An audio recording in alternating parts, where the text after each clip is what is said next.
different to other analytic applications already out there?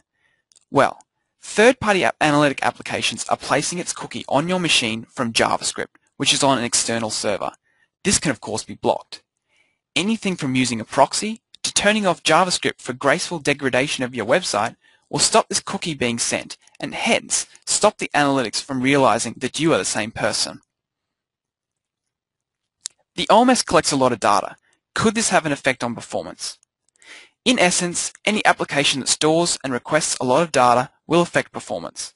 There are tips for increasing this performance, which we have gone through in this particular presentation, including turning robot detection off, maintenance plans, and having a dedicated analytics server. There are more suggestions on the next slide as well. So, remember, think about server clustering.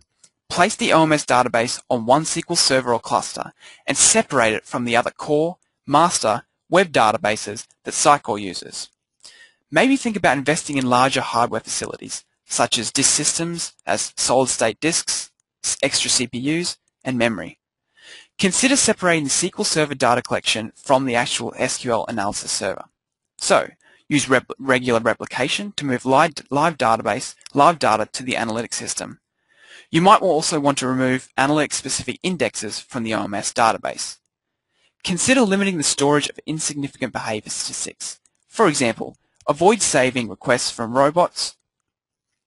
Consider dividing the collection of the analytics data into clusters of web farms. So, for example, you might want every fifth web server to talk to its own analytics database and collate or aggregate all this information onto one main master analytics system. So, where do we go from here? Well, what you can do is you can sign up for the OMS user course, which is available at the following URL, www.sitecore.net/traininganz.aspx. You can also look and experiment with the documentation that is available at the Sitecore Developer Network, such as the Analytics Configuration Reference, the Rules Engine Cookbook, the Client Configuration References, Data Definition References, the OMS Cookbook, and of course the Report Designer. So questions. We have about 10 minutes left for questions, and I think what is the best thing to do is I have got a couple of questions that have been prompted to me. I will read them out aloud and will answer them if I can. So let's take the first question.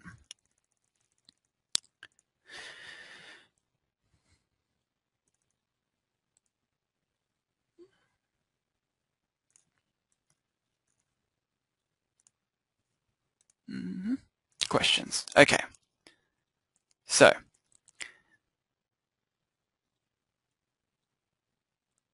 I currently don't have any questions. All of them are simply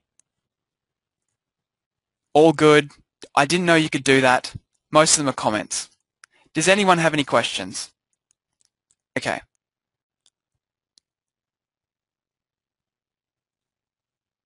Simply use the questions application within GoToMeeting to write me a question, and I'll definitely answer them for you. So let's have a look at some of them. Okay. So Chris from Ubitech has mentioned if this demo is going to be downloadable to be viewed later.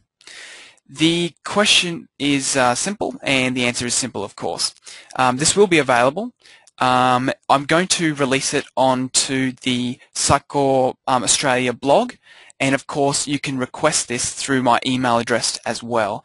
So if you'd like to have a copy of the material and of the videos, the code, however, to do with the heat map and the tracking of user events will not be made available, but of course I can talk to you over email about how you would implement this particular functionality. Okay, so how is the heat map information being gathered? So for example, how does it know where on a link people are clicking? JavaScript, you have to include your layout, or what? Okay, the simple answer is it does have to use JavaScript. So it's an extra control that you place on your page, just like the auto bot detection control. You can, of course, use your conditional rendering rules to define conditions of when a user will be tracked with heat map or not. Of course, you might want to only use this for testing or multivariate testing in early stages.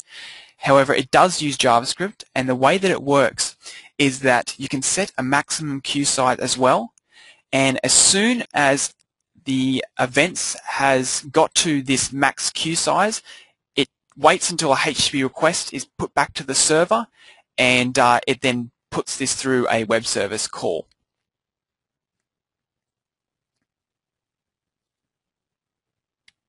So to answer your question, Paul, America was fine. If anyone has any further questions, feel free to email me at tiw@sitecore.net. So I'm putting up my email address on the presentation right now. Of course, I would also suggest that you sign up for the developer mailing list. This gives you the ability to ask questions to other Sitecore developers around Australia and New Zealand. And of course, we have a few global people that are subscribed as well. Australia's blog is available at sitecoreaustralia.wordpress.com, and I will be putting up the presentation, and I'll also, on request, I will send you the video and the presentation slides as well.